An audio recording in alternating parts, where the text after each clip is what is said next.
speech that I could possibly give. And when I walk my dogs, I want it to be the absolute best walk they have ever been on. But none of this comes without effort. I've really had to try to be the best teacher that I can every day.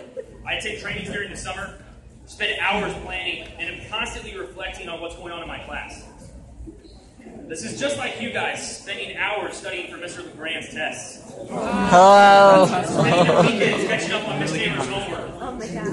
Or your lunches catching up on Miss McCoy's reading. Success takes sacrifice.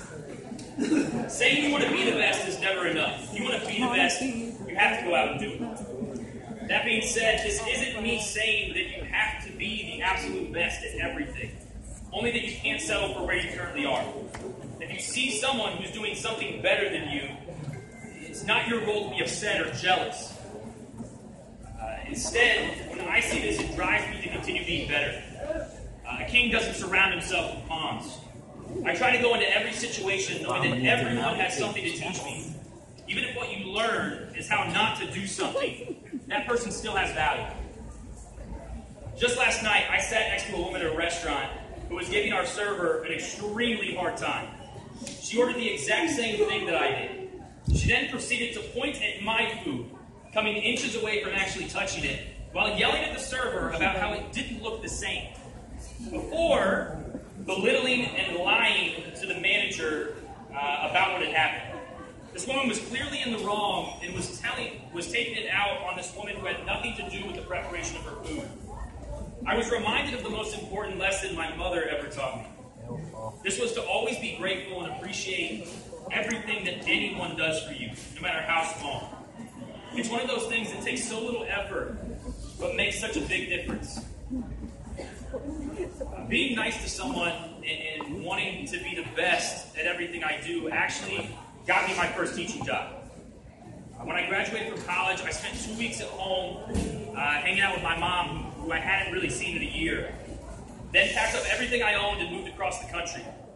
I spent the summer doing yard work and applying for jobs within our district. After 6 interviews with no callbacks, I was ready to start applying for jobs at Walgreens and Publix, just like you guys might be. But I got one more callback from Bell Lago Academy, just down the road. So I put the same suit on that I wore 6 times before. I drove into Point Siena and hoped for the best. I waited well over a half hour, but spent that time chatting with the front desk attendant. The principal at the time came out of her office and said, "You must be Mr. Wion. Sorry, I have to run, but my AP will be running your interview." I shook her hand, thanked her for the opportunity, and wondered how long it would take me to work my way up from bag boy to manager at Publix. I came out of the interview feeling as if it hadn't gone very well and feeling that I really wasn't going to get the job. But eventually, at the end of the interview, I asked my future AP, the next time I interview with someone, what do you think I could do better? I later found out that that question, along with the conversation that I had with the woman at the front desk, was what actually got me the job that day. So remember, take advantage of all the gifts that others have to offer.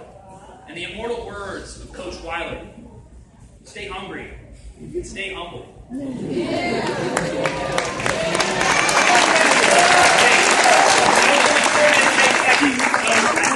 had like one more thing I wanted to get in, but it just didn't make sense in the speech, so that's kind of the end of the speech. But the last thing I want you to kind of take home, and I say this to my kids all the time, if you take nothing else from me, if you learn nothing from my class, no, there's absolutely nothing wrong with saying I love you to someone. I love all of you. I appreciate what you do. Don't be afraid to say it. I love you guys. Again, congratulations on everything that you've accomplished. Keep up the good work. The year's not quite over yet. Seniors, I'm as ready to get out here. 35 days. 35.